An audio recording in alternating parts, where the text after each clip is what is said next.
Many consider this upcoming presidential election cycle to be the most divisive, yet important ever. Some have gone as far as whispering of the third-party possibilities. This drives home the importance of paying closer attention to all the Senate and congressional elections. And this is where the re-election of Congressman Zeldin, representing the 1st District on Long Island, is paramount. As the only Jewish Republican in the House, Congressman Zeldin has met with Prime Minister Benjamin Netanyahu on Capitol Hill. He has debated with assured knowledge and extensive experience on the situation in the Middle East, on Fox News, and on many other national networks. Welcome, Lee Zeldin. Good to be with you. Congressman, last time I saw you was a couple of years ago, and you've done a lot since then. You've been very busy. We've seen you on TV. What is the hottest topic that you want to talk about today?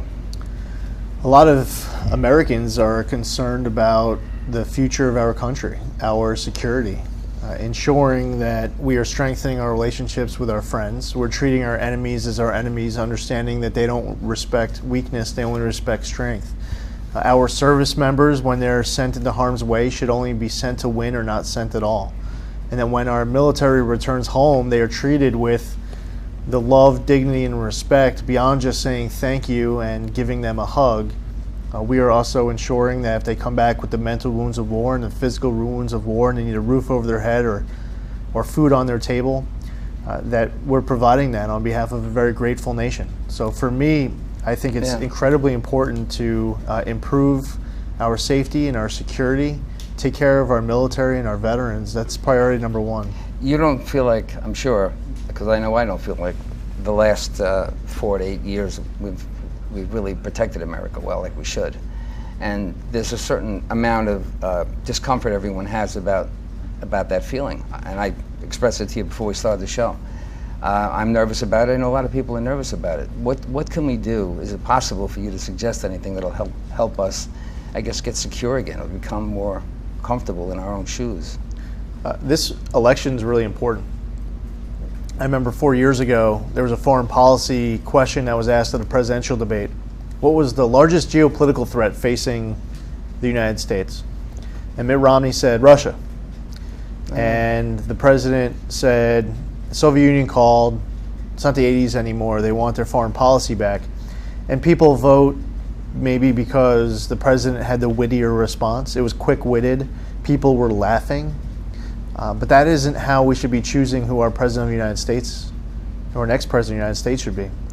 When these foreign policy questions are getting debated and vetted, Americans in deciding their vote need to take that issue and the answers extremely seriously. That's the biggest power that Americans have right now, is that in only 2.5 months we'll be picking a next commander-in-chief. We will be picking a new leader of the free world. That's number one. And there are a lot of individual issues to get focused in on so that we understand we're making the most informed vote possible when we do go on November 8th to vote for a new president. Is it, how do you feel about the candidates, and which one do you want to promote and why? We have had probably the most consequential reality show in our nation's history. A field of 22 has been narrowed primarily to 2. You do have some third-party candidates out there with their name out there and getting some support. The 2 major party candidates, neither of them are perfect, far from it. On balance between the 2, I support Donald Trump over Hillary Clinton. I wish that there was a more equitable vetting that was taking place right now. And unfortunately, you have a lot of Americans who don't know what to do. They're not sure who to vote for. They know what issues they're most passionate about, but they don't know exactly where both of these candidates stand. We can put part of that responsibility on the candidates themselves. We can put part of that responsibility on the voters. But I also put a lot of responsibility on the media. So much of the national media especially, as you go one day to the next and you're a producer and you're trying to choose what topics to cover, I think we could be doing a much better job than what we're seeing as far as vetting both of these candidates. So the media is kind of carrying the message rather than the message being brought to the table first. It kind of supersedes it, right? It's the wrong order. Yeah, I could think of so many. I mean, as of now, it's been well over almost it's almost 3/4 of a year now since the last time that Hillary Clinton has had a press conference. There are important issues that need to be vetted, and if it's a day where Donald Trump either makes a statement or takes a policy position as controversial, and there's a conversation that's going to take place on a national news network or online on their website, that's fair game. But if it's a week later and Hillary Clinton has a policy position or makes a statement or something comes out to vet her, and the media wants to stay completely away from it because they have an agenda to push her over the finish line in first place, that's deeply unfortunate. And I do believe, I've seen a whole lot of evidence of that, where there hasn't been a fair shake between the two major party candidates. Yeah. Do you feel that Hillary Clinton is really taking? Is she taking advantage of the fact that she could have been convicted, or she was? Actually, I'd like to say that she was lying. And can I say that out loud? It's a fact. Okay, good. Got away with that well, one. I mean, give you one example. She said she turned over all of her work-related emails. Right. The FBI just uncovered 15,000 work-related documents. Some new ones, right? Yeah. That, I mean, she said she turned everything in. So, I mean, as far as the evidence goes, changing. I'm giving you one example. I could give you many. So what's going to happen with that? I mean, why are the people still trying to push it to the finish line, like you said before? I mean, how can that happen? I'm having trouble with the whole thing. Well, there are a lot of people who look at the Clintons as being above the law. And right now, today, there were people who are going into a courtroom because they took a right-hand turn on red, and they got a ticket. And if they want to contest it, they have to go to court.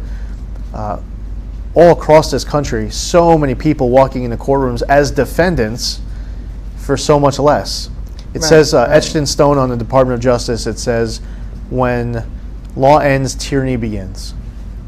And there's a lot of people very angered by the fact that there isn't accountability. But the good thing is, the most awesome power that still exists is that Americans, at the end of the day, choose on November 8th whether or not to elect her.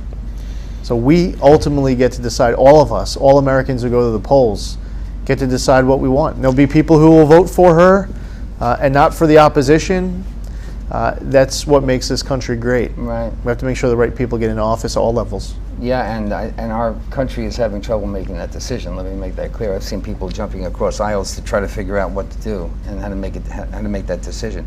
Now, you said you supported Trump. Is there any advice you would want to give the soon-to-be, hopefully, President Trump? I think it's important during these campaigns, no matter who you are, whether you're him or anyone else running for office at any level of government, is to focus on your vision, on your policy proposals, your solutions. Where he was earlier, right? Give as many details as possible. It's okay to outline contrast with your opponent. Make it productive contrast. I think that really anyone who ever would ask me for advice, my advice would be to focus in on your solutions to the challenges that the voters identify as their most pressing needs and desires that they want you to address. You know, I thought he did that. I thought he was doing that all along in the beginning, but it seems to have drifted a little bit. Yeah, I would say, not every single thought that comes to our head needs to go on our Twitter account. Right. And it's a good thing to see more candidates, more elected officials utilizing all of these new means to get messages out. That's a good thing. Yeah. But we just, not every single thought that comes to our head needs to go onto our account. That's for sure. Now, regarding, I know you have a position on the Iran nuclear deal. Can you spell it out for us? We need to correct what is a fatally flawed Iran nuclear deal. I opposed it during the negotiations. I opposed the nature of the negotiations were playing out. Once the final deal was out and I read through it, it made me even more concerned with what had been negotiated than I ever was before. This isn't even a deal. This is an unsigned political commitment. That is what John Kerry told me in a letter, responding to a letter I had sent him, that this is an unsigned political commitment. We didn't even ask for a signature. And there are huge differences of material terms of this agreement, where we say sanctions relief will be phased in over time based on compliance. The Iranians say sanctions relief is immediate, no suspension. When we said before and after this negotiation that we would be able to inspect their military sites, the Iranians before, during, and after said, you'll never inspect our nuclear sites. The leverage that brought the Iranians to the table was a sanctions relief. They wanted the money. They didn't come there because they're good people. They weren't there because we asked nicely. They were there because they wanted the money. And now that all that leverage has been negotiated away, the Iranians aren't at the table anymore. When did they ever comply in any way during any negotiation, even as far back as the original hostages situation back in the late 70s? I don't ever remember them complying with any kind of... The Iranians can't help themselves but to cheat, and they don't look at us as their partner. The Iranians look at the United States of America as their number one enemy, the great Satan. They chant death to America on their holidays. That's what we're up against. So there's no good faith coming our way from the other side. When the enemy has nothing to fear because they don't fear death, that's an enemy to be contended with in some way differently than we have. That's for sure. That's why you need the leverage that's going to force them to the table, that's going to force them to act the way you need them to act. Do you have an idea what that leverage might look like? Well, for one, we need to extend the Iran Sanctions Act. It's scheduled to expire at the end of this year. At a recent House Foreign Affairs Committee hearing, we had Ambassador Mull, who's the administration's point person on implementation of the Iran nuclear deal. It was very obvious in our questions back and forth that the administration is looking to just let the Iran Sanctions Act expire, which is undercutting the incoming president, whoever that person is, on day one. That leverage is incredibly important to negotiate anything that needs to get addressed with Iran. There's a military aspect to making decisions with all terrorist organizations, whether it's ISIS or Al-Qaeda, I'm not sure. But how would you address differently how we've handled them militarily? Because you have experience as a military intelligence officer from Iraq, right? So you have familiar with the territory, and you probably know better than anybody. For one, you cannot eliminate a threat you're not willing to identify.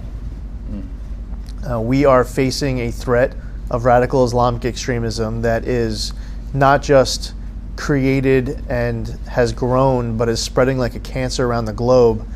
They want to come here to the United States. In many respects, they're here already.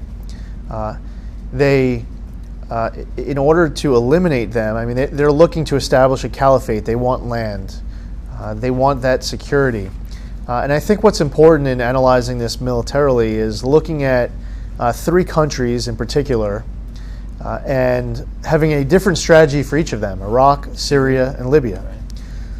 Now in Iraq, we actually have Iraqi counterterrorism service showing up to work now. They are taking back cities. They have their eyes on Mosul to take out that command and control of ISIS that exists there right now. There is a strategy in Iraq that in theory could actually work in defeating ISIS. There's a political issue in Iraq. The Iran-backed Shia militia, you have the Shias, the Sunnis, the Kurds, and an independence movement between all three. There are a lot of political challenges that you face in Iran. Don't they also have tribal issues between them that stop them from unifying? Absolutely, yeah, no question about it. That in Iraq there are a lot of other issues. Militarily, there actually is a strategy that can work. It's tenuous. In Syria, there doesn't seem to be a strategy at all, not even to run in place. And there's a vacuum that's been filled with Russia, that's been filled with pro-Assad forces, Iran financing Assad, financing Hezbollah, and we need a strategy where Iraq, where we have one, and Syria, we don't seem to have one at all. If I can extend this a little bit further, I'd like to know if it's in the possibility that the immigration issue can be tied a little bit towards having a plan, I guess, that will work, considering that Syria is dumping a lot of people all over the place. And what was the recent, didn't Obama put forth a new edict, or whatever you want to call it, to put more people in our country, to allow more people to come in? I'm really happy to bring this point up, and I was actually just about to get into that, because if we want to talk about what a post-Assad Syria looks like, the people who are leaving Syria are the ones who need to run the country. So when you bring all those people from Syria to the United States and elsewhere, thousands of miles away from home, if Assad doesn't wake up tomorrow, they're not going to be the ones taking back their country because they're gone. where you cannot create stability in the entire nation of Syria, you need to, at the very least, start by finding how to create some amount of stability somewhere in Syria. And there's talk about little or none. And there's talk about having a safe zone, to have territory that is protected, that allows Syrians to stay in their home country. That is the right answer. That's the greatest humanitarian victory. There are people here in the United States who Make say them happy where they are, where they're comfortable, where their culture is the same. that's a bigger Sure. humanitarian victory than Sure. bringing them here. And it's also it needs to be part of the strategy to help Syrians take back their own nation. And do you have any quick little follow-up on the immigration issue here? I'm taking it, of course, that you would be unhappy about them coming here in such numbers. I know Canada just recently took on a lot of people too, and that border is more porous than the southern border. Well, yeah, I mean, with Syria, the problem is these Syrian refugees, you can't even vet them. You've had a nation that has been in a civil war for many years. So there are some here in this country who say, oh, we have a very thorough vetting process. It takes 18 months.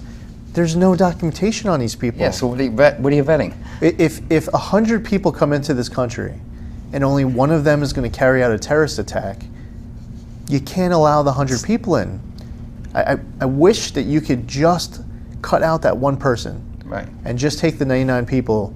But until our government is able to say with confidence that that person A, can be allowed into our country and they will not carry out a terrorist attack, if our country can't say that about an individual person, you can't let them in.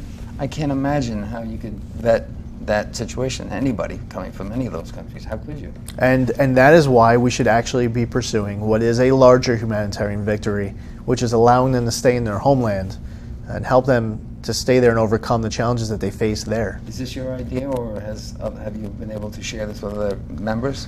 Well, I've shared this idea a ton, and ultimately, Sounds like foreign policy is an aspect of our nation that really desperately relies on a willing partner inside the White House. When you're electing a president, you're electing the leader of the free world. You're electing the president of the United States, maybe the most powerful person on the globe. And the idea that any member of Congress or all members of Congress are going to be able to implement a foreign policy, with someone there who has a completely contradictory policy, I'll tell you that's where the biggest power, if you really want to fix it, is you just don't put the wrong person there in the first place. And if you do, you learn your lesson, you don't give them a second term. Or if you learn your lesson, you don't give them a third term. Elevating the importance of this election. Because Hillary Clinton actually be worse. Yeah. Barack Obama he's bringing 10,000 Syrian refugees. Hillary Clinton wants to increase that by 550%. So we think it's bad now that this national security challenge, she wants to increase that to 55,000. How is she not feeling the pulse of the American condition? Well, I think she's feeling the pulse of the left of her base. I mean, she's coming off of a Democratic primary. She had a very spirited, well-mobilized challenger in what was a movement around Bernie Sanders. And as she was working through the primary process, she took a position to ensure that she wasn't outflanked to the left, and now she owns it. Which, if we were to take that issue and compare it to how Trump feels about the immigration issue, he would say zero. That's no right. Syrian That's refugees. Right. Yeah. Let's go in a 10 minutes we have left here. Let's share a little bit more about some of the other issues, like veterans, for instance, which we are both veterans, so we want to be able to take care of the veterans when they come out. There seems to be a very high suicide rate, and there seems to be people having issues with homes and staying in the homes. And is there anything that you have on the table that we could talk about in there? I've lost more friends due to PTSD than I have in combat, and we are losing veterans every single day all across this country. They feel isolated and alone, and they're not able to get the help that they need, and they're losing their life because of it. In New York State, as a state senator, I created the PFC Joseph Dwyer program. Started in 4 counties in New York, including Suffolk County. It's now grown to over a dozen counties in New York, and it works. It's a peer-to-peer support model where you're putting veterans with other veterans, understanding, going through the same exact symptoms that they are, so that these veterans know that they shouldn't be isolated and alone. They know where to go for help, and they know how much love and support there is right here in our Suffolk community. I believe that program should be national. I don't care where you are in this country. Dwyer?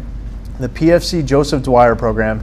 Joseph Dwyer was from Suffolk County, and he left behind a young widow, 2-year-old daughter.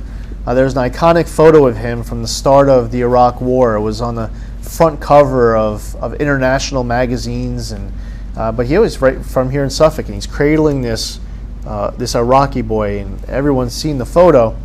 But PTSD, he ended up losing his life, and actually, while so much of this, when they lose their life, gets called suicide, his last words were, "I don't want to die."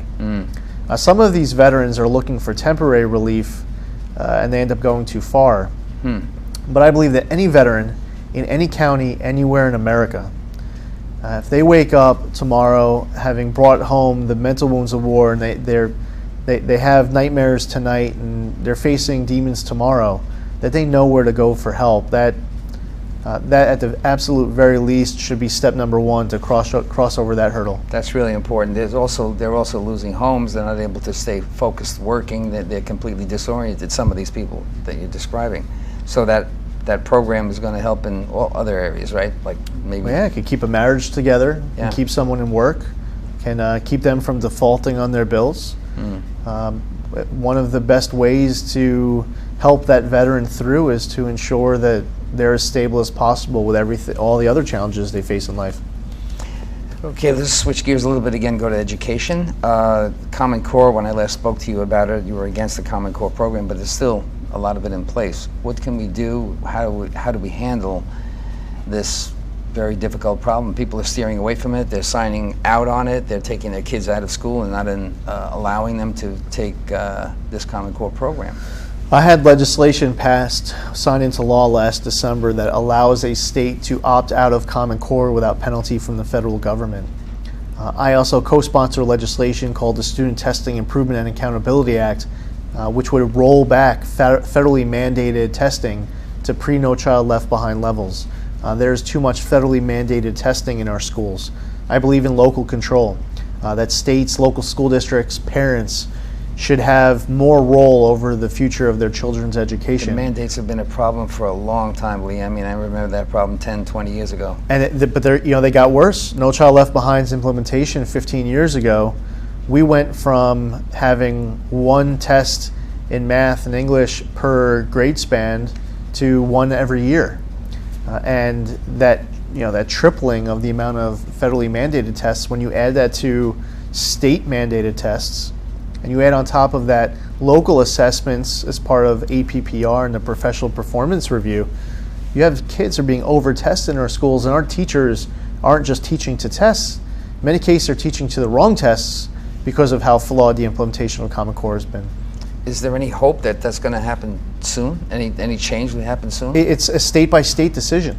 It's going to take So forever, in other words. it is inside our state capitals where the decision is made whether or not to implement Common Core or some other set of learning standards. Hasn't there been enough failure to this point that they can't change it now or soon? I think that everybody's all.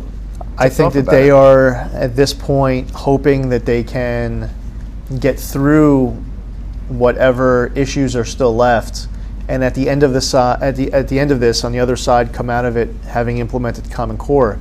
This entire time I haven't believed that this is the right strategy. Right. And I've watched our kids now for years be treated as guinea pigs, while people who are watching from the outside want to comment about how this is in the best interest of the kids. I'm watching kids have their K through 12 education greatly impacted by an awfully implemented program. One of the arguments is that as a former teacher, I can relate a little bit to this, is that the kids are not advancing enough because we're 19th of the 20 leading industrial countries in education. So I'm all for change too, because what we've done obviously hasn't worked, but I thought the union stranglehold was a bigger problem than most other things, where they weren't allowing the curriculum to develop properly.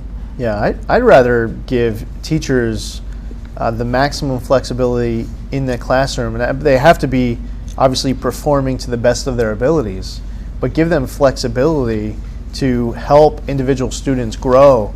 And the high stakes testing right now in our schools The other thing too is, as you look across the country, there's a big difference in the education system in many other parts of this country than what we see here. There are many other areas of this country where public schools are all of the public schools are entirely failing our students. Where here on Long Island, public schools perform better than what we're seeing in some of these urban centers. There are other areas where private schools, charter schools, homeschooling, like there are a lot of other there's a lot of other modeling that takes place. Now, we don't have that debate as much here on Long Island because our public school system, it's like a big infrastructure. Yes, our public school attached system to it, is everything. pretty good. Yeah. I mean, we have some issues. Right. We have 123, 124 school districts on Long Island. They are not all equal. That's but right. Yeah. we don't have as much of a debate here on that type of choice because of that. Okay. But in other parts of this country, it's a huge issue with public school. I'm sorry, I'm going to run hard on you. I only get about 4 minutes. I want to make sure I bring up the fact that people are leaving. The taxation issue is very high, and the kids are going to college aren't getting the bang for the buck out of the universities. University costs are too high. So how would you, is there any way that we can discuss handling that big issue? Because actually Long Islanders are leaving on the fly. They're on the fly. Yeah, it's specifically talking about costs of higher education? Yeah, costs and also taxation, our real estate taxation. Our kids can't afford to buy the houses. The value is too high too. Yeah, if you're trying to start your family, you're having your first kid in the basement of mom and dad's house. Right. And what that means is leaving towards North Carolina and South Carolina and Florida so you could buy your first home to start your family. Right. There's a lot that goes into this. In New York State, back in 2011, we created a property tax cap, which resulted in a little bit more control over the annual growth of school budgets and the rate of growth of property taxes. That needs to be combined with more effective mandate relief, more consistency in the allocation of state aid. There's, as far as property taxes go, the ability to have more people in homes, paying taxes, bringing in businesses, keeping businesses on Long Island growing. That would help. Yeah, there's a lot that can go towards a solution that hasn't been pursued enough. Business, real quick in the last minute, is there anything that we can do to invite businesses to come here or stay here? Or they're leaving too. A lot of these small business operators aren't able to stay because their regulations are too high. You have to make it make economic sense. And Right. Every level, there's no one bill that any level of government's going to be able to pass that's going to fix this, but every level of government can do many different things in order to help improve the business climate, create more good-paying private sector jobs. And for that business who's trying to decide, crunching numbers, whether or not they're going to stay in New York, where they're paying the highest corporate and marginal income tax rates in the entire country, or maybe they'll create that 500,000 square foot plant in Ireland and have an effective tax rate in the teens as opposed to in the 50s. Sure, we want to bring those people back. You have to make the math work out, or Yeah. that's too much of that's going to leave the country. It's a no-brainer to me. I can't figure that one out. I don't know why we're not doing it already. I can't envision that. In the last minute, your run for election, you out there working. I can see you look healthy, and you're out there running, making your rounds in the neighborhoods. Right before I came here. Well, how was that? How's the reaction so far today? It was great. People, when you show up at their front door, they're kind of surprised that, like, really, the congressman's here to knock on my door. I wish I could knock on every single person's door. Yeah, I would think you'd have a lot of fun. I wouldn't mind going with you. That would be fun. I wish there was a way to do it. There's over 725,000 people who live in the 1st Congressional District.